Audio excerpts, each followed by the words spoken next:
la acusación no fue un grito. Fue una frase dicha con calma, con autoridad, frente a personas que ya confiaban más en él que en mí. Hay irregularidades, dijo. Y ella estuvo involucrada. Yo no entendía al principio. Miré alrededor, esperando que alguien se riera, que aclarara él. Malentendido. Nadie lo hizo. Él siguió hablando, seguro, pausado. Como alguien acostumbrado a que lo escuchen sin cuestionarlo. No dijo que yo fuera culpable. Dijo algo peor, que había dudas. Y las dudas, cuando vienen de alguien con poder, pesan más que cualquier verdad. Yo era nueva. Él llevaba años ahí. Tenía cargos, títulos, contactos. Yo tenía mi trabajo y mi nombre. Intenté hablar. Creo que hay un error, dije. Él me miró con una paciencia condescendiente, como si yo fuera una niña interrumpiendo una conversación de adultos.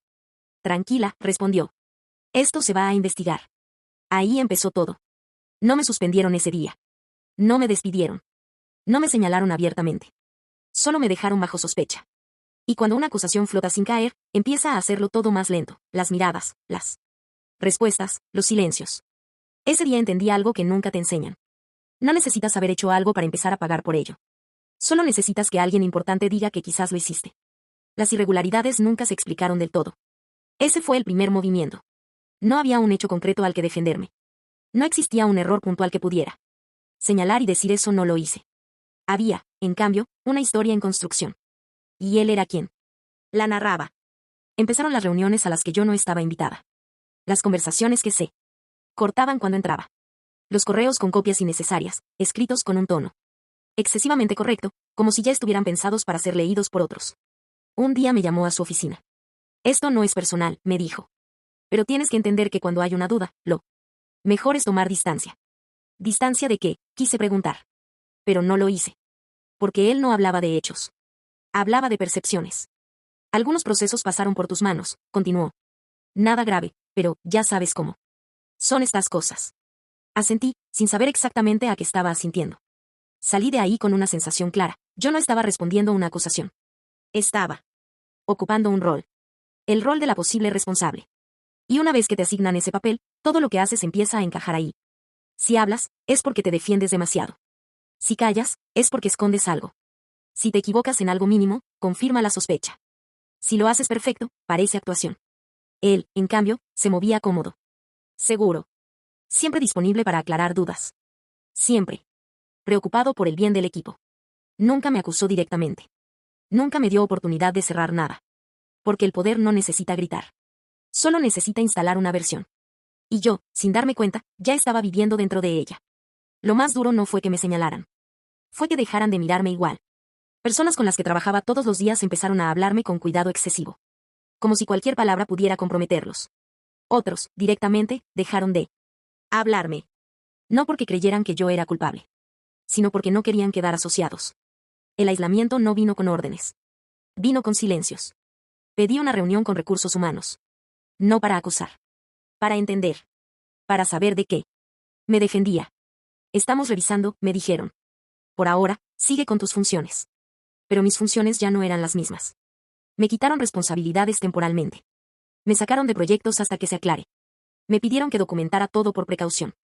Él seguía apareciendo como referencia. Como apoyo. Como el adulto responsable en la sala. No es fácil para ella, decía. Estas situaciones afectan. Yo lo escuchaba hablar de mí en tercera persona, como si no estuviera ahí. Intenté pedirle explicaciones directas. ¿Qué es exactamente lo que se duda?, le pregunté una tarde. Me miró con esa superioridad tranquila que solo tienen quienes saben que no van a caer. No te obsesiones, respondió. Eso no ayuda. Ahí entendí algo que me dio miedo. No estaba intentando aclarar nada. Estaba esperando que yo me cansara. Que cometiera un error. Que me quebrara. O que me fuera sola. Y lo peor es que, por primera vez, pensé en hacerlo. Porque cargar con una culpa que no te pertenece agota más que admitir una que sí. Decidí no irme. No todavía. Si me iba en silencio, la historia quedaba escrita sin mí. Y yo no estaba dispuesta a cargar con algo que no hice solo porque alguien con más autoridad decidió que yo era el eslabón débil. Presenté todo. Correos. Registros. Fechas. Procedimientos. Cada paso documentado con un cuidado casi obsesivo. No porque dudara de mí, sino porque sabía que, en ese terreno, la verdad sola no alcanza, hay que probarla como si fuera sospechosa. Recursos Humanos me escuchó con atención profesional. Tomaron notas. Asintieron. dijeron frases correctas. Gracias por traer esto. Vamos a revisarlo. Queremos que te sientas tranquila. Salí de esa reunión con una sensación amarga. Había hecho lo correcto, en un sistema que no estaba diseñado para protegerme. Los días siguientes fueron peores. No hubo avances visibles. No hubo aclaraciones. Pero sí hubo consecuencias. Mis evaluaciones cambiaron de tono. Mi nombre dejó de aparecer en conversaciones importantes. Mis ideas eran ignoradas, hasta que alguien más las decía. Él nunca me enfrentó. Nunca me atacó de frente. Eso lo habría hecho fácil. En cambio, empezó a tratarme como si yo fuera un riesgo. Mejor que esto no lo manejes tú, decía. No por desconfianza, sino para cuidarte. ¿Cuidarme de qué?, pensaba. ¿De su versión? ¿De su poder? Empecé a dudar de mí en cosas mínimas. Revisaba 2 veces lo que antes hacía con seguridad. Medía cada palabra. Cada gesto. El abuso no estaba en la acusación. Estaba en la erosión constante. Una noche llegué a casa y lloré sin saber exactamente por qué. No por miedo a perder el trabajo. Por miedo a que esa versión de mí, la competente, la segura, se estuviera desdibujando. Y entendí algo con claridad brutal. Cuando alguien con poder te inculpa sin pruebas. No busca justicia. Busca control. La reunión no la pidieron para resolver nada. La pidieron para cerrar. Había 3 personas en la sala. Recursos humanos. Un directivo que apenas conocía. Y él. Sentado con la tranquilidad de quien no tiene nada que perder. Hablaron de contexto. De clima laboral. De reputación institucional. Nunca mencionaron mi nombre junto a la palabra inocente. A veces, dijo el directivo, cuando hay situaciones complejas, lo más sano es separar. Camino sin señalar culpables. Lo dijo como si fuera una propuesta generosa. Podríamos ofrecerte una salida ordenada, continuó. Una carta neutra. Buenas referencias. Que esto no te persiga. Ahí entendí todo. No querían saber qué pasó. Querían que dejara de ser un problema. Él intervino por primera vez, con tono casi paternal. Creo que es lo mejor para todos, dijo. Para ti también. Lo miré. Por primera vez sin miedo. ¿Para mí o para ustedes?, pregunté. El silencio fue incómodo. No porque no esperaran resistencia, sino porque no estaban acostumbrados a ella. No estoy de acuerdo, dije. No hice nada. Y no voy a irme como si hubiera algo que esconder. Sentí el peso inmediato de esa decisión. Las miradas cambiaron. El ambiente se tensó. Piénsalo, me dijeron. No es una amenaza. Es una oportunidad. Salí de esa sala con una certeza nueva y aterradora. Defenderme significaba quedarme sola. Irme significaba cargar con una culpa ajena. Y por primera vez entendí que el poder no siempre te expulsa. A veces te ofrece una puerta. Solo para que aceptes desaparecer sin hacer ruido. Después de rechazar la salida elegante, nada volvió a ser sutil. No me despidieron. No me sancionaron. Me dejaron ahí. Sin tareas relevantes. Sin información completa. Sin lugar real. Ese es un castigo que no deja huellas visibles. Cada mañana iba a trabajar con el cuerpo tenso. Dormía mal. Soñaba con correos que nunca llegaban. Empecé a revisar el teléfono compulsivamente, como si en algún mensaje estuviera la explicación que nadie me daba. Mis amigos me decían que soltara. Que no valía la pena. Que cuidara mi salud. Pero nadie entiende lo que significa irte cuando sabes que no hiciste nada. No es orgullo. Es supervivencia. Él seguía ahí, intacto. Sonriendo en reuniones. Dando charlas sobre ética y liderazgo. Un día lo escuché decir. La transparencia es clave para la confianza. Sentí náuseas. Empecé a dudar de mi memoria. De mis decisiones. De mi capacidad.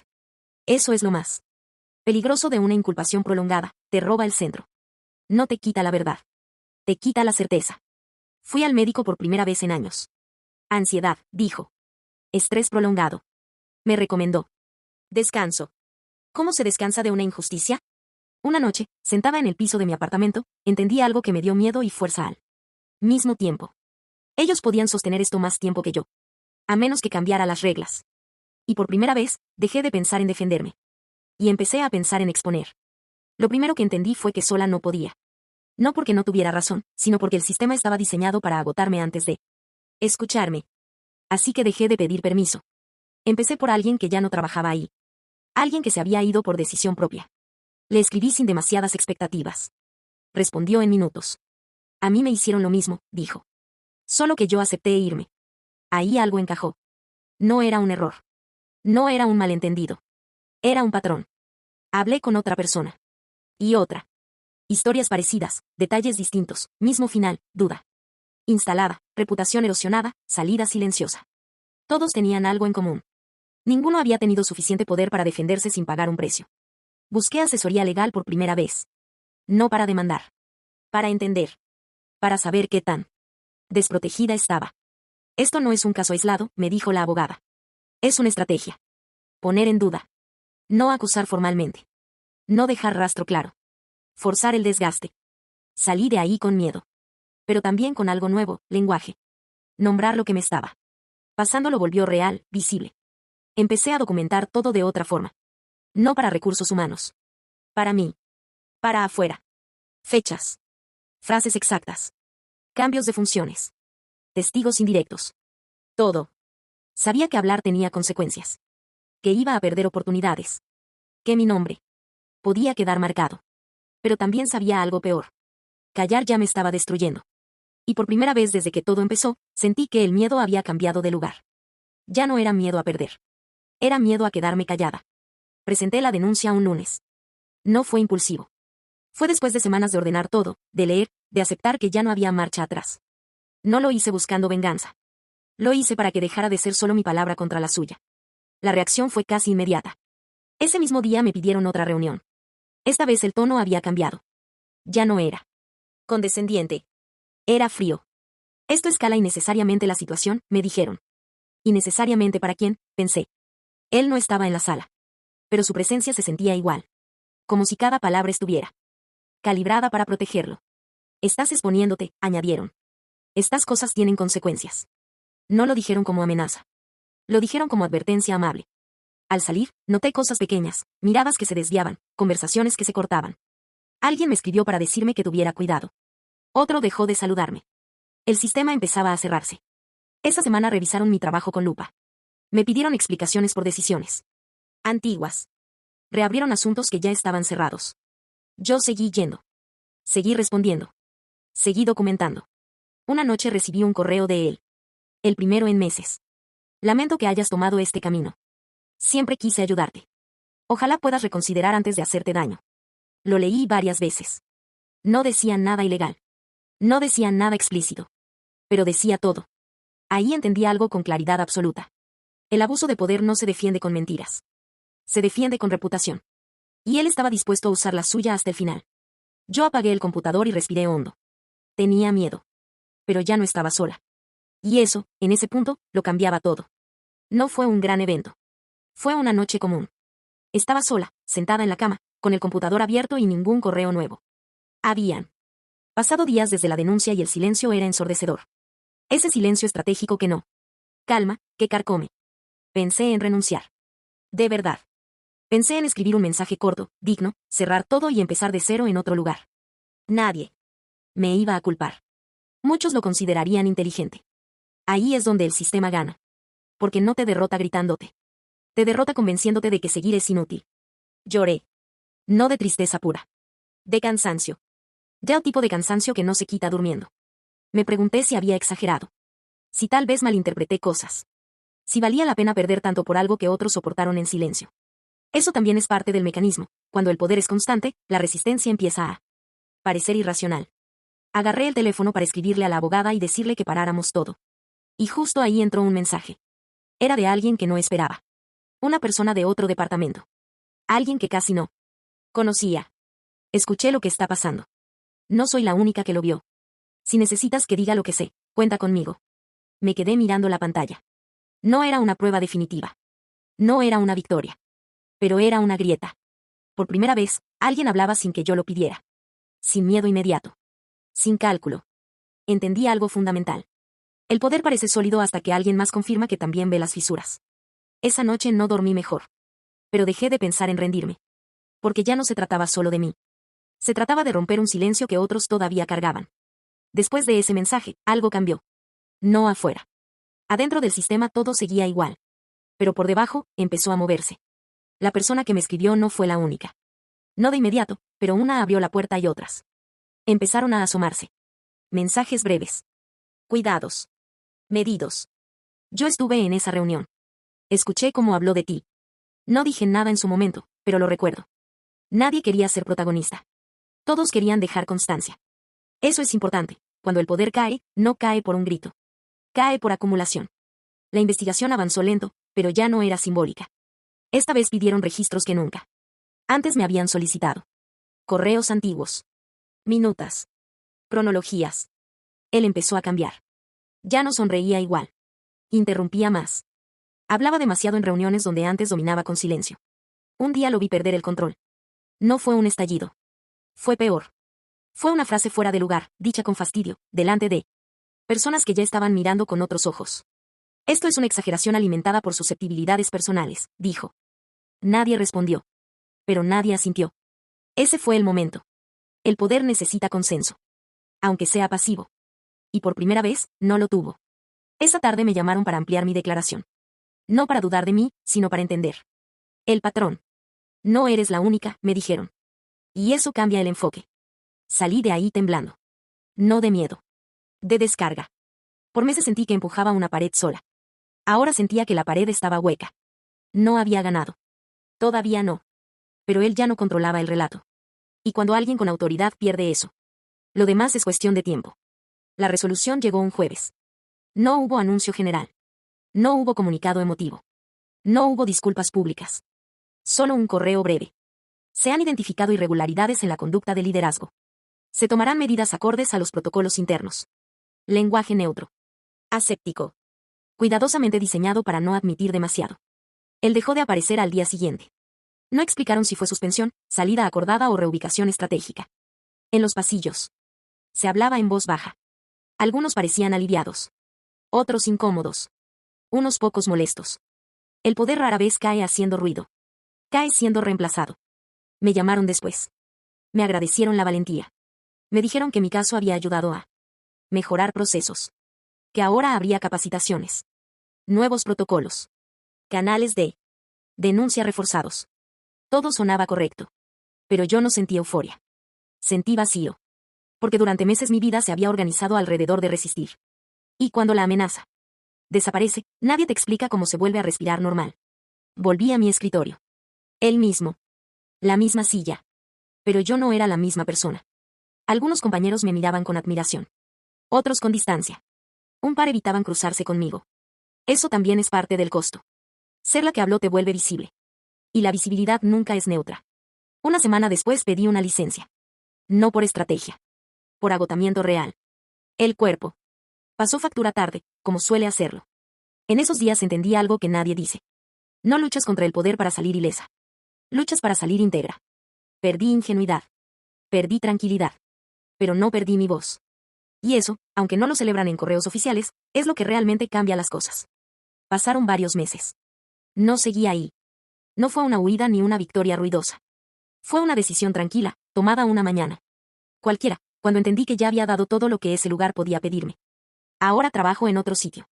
No perfecto. Ninguno lo es. Pero distinto. Nadie me pide que minimice incomodidades. Nadie me sugiere que sea flexible con cosas que cruzan límites. Y cuando algo no está claro, se habla. Sin rodeos. A veces pienso en lo que pasó. No con rabia. Con precisión. No me arrepiento de haber hablado. Me arrepentiría de haberme ido en silencio. Aprendí que el poder no siempre grita.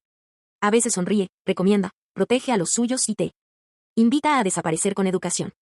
Aprendí que dudar de una misma no es debilidad, es una reacción humana ante una presión constante. La verdadera trampa es quedarse ahí. Y aprendí algo más importante. No soy la historia que intentaron escribir sobre mí. Soy la que decidió no aceptarla. Hoy, cuando alguien cruza una línea, no tiemblo. No explico de más. No negocio lo básico. Porque ya sé lo que cuesta callar. Y sé exactamente cuánto vale no hacerlo.